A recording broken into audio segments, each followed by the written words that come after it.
Hi guys, welcome to my discussion 5 post. So today I'm going to be taking you through a general warm-up. The general warm-up is going to be consisting of all the players jogging around the bases 5 times at their own pace.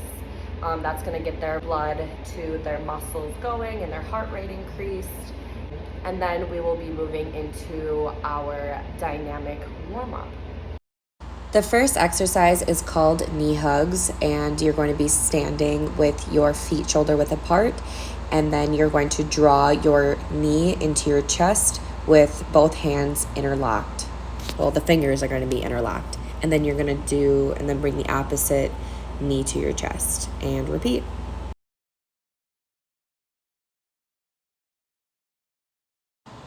The next exercise is called Frankenstein's. You're going to stand feet shoulder width apart, arms at your sides, and then you're going to kick one leg straight out in front of you and touch it with the opposite hand.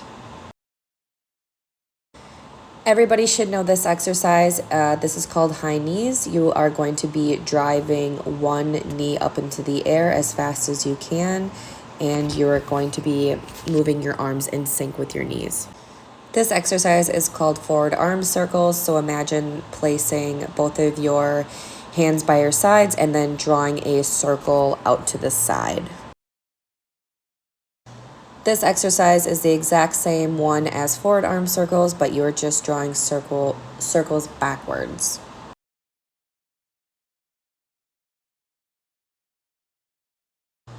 This next exercise is called wrist extension. So you're gonna place one hand straight out in front of you and then push down on the distal ends of your fingers, and you should feel a good stretch in your wrist.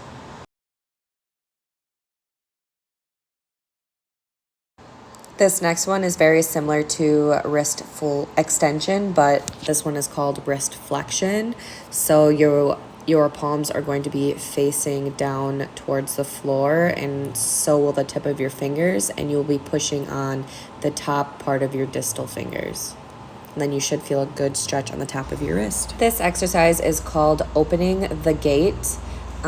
This is where you are going to be abducting your legs and opening your hips as far as possible, keeping your core tight while your hips are pointing forward. And you are going to be returning the leg to the starting position, which is feet shoulder width apart.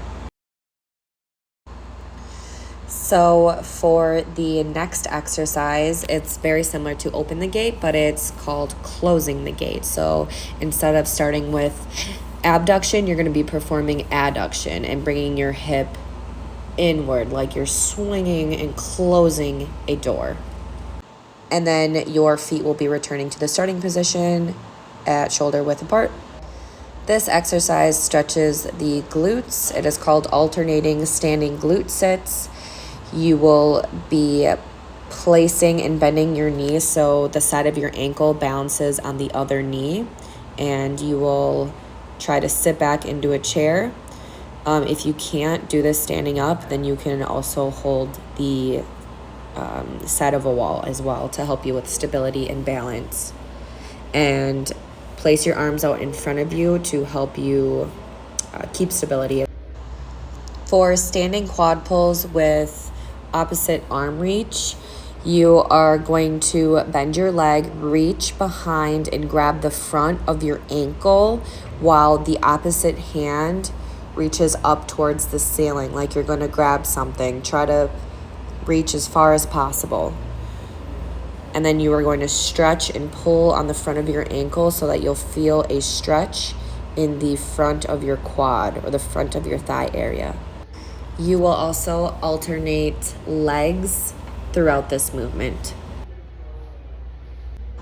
For a tricep extension stretch, you are going to stand with your back straight, your feet shoulder width apart, and you're going to bring one elbow straight up behind your head, and you're going to grab that elbow with the opposite hand and pull that elbow towards your head with light pressure. You should feel a stretch in the tricep muscle, which is going to be posterior to the bicep. In this video, you can kind of see my right hand kind of giving myself a pat on the back. Kind of think of it like that when you're reaching backwards behind your head.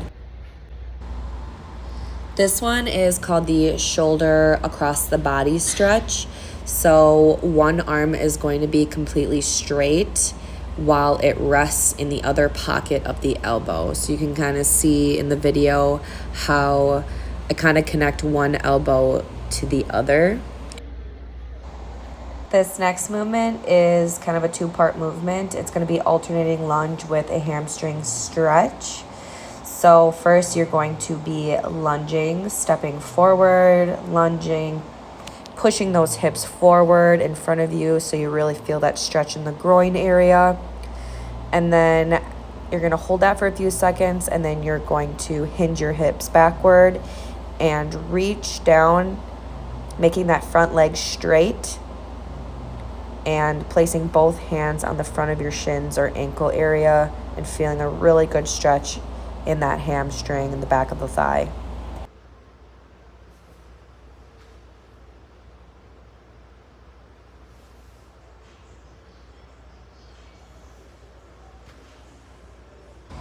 This next exercise is called lateral sweeps, and you're going to be starting with your feet straight, hip width apart, and you're going to be stepping out to the side. Imagine picking something up off the floor and transferring your weight to that outside leg.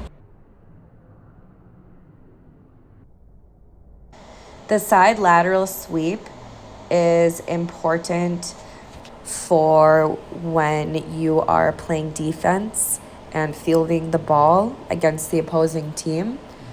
This movement kind of mimics if you were to be scooping a ball up with your glove. Here we have another sports-specific movement. It is a shuffle with bilateral deep side lunge. So you will begin either shuffling left or right, and then you will be performing a bilateral side lunge. If you can't go deep with the side lunges like how I perform in the video, just perform a normal side lunge where you don't go as deep. And shuffling is super important for fielding the ball and also leading off the bases. The last exercise is called lunge with chest rotation. This is also going to be opening up the hips and the chest. After you perform the lunge, a forward lunge, you will be reaching towards your knee and reaching towards the sky, really reaching out behind you. And this is important for opening up the chest when throwing a ball from, let's say, third base to first base. You really want that good trunk rotation.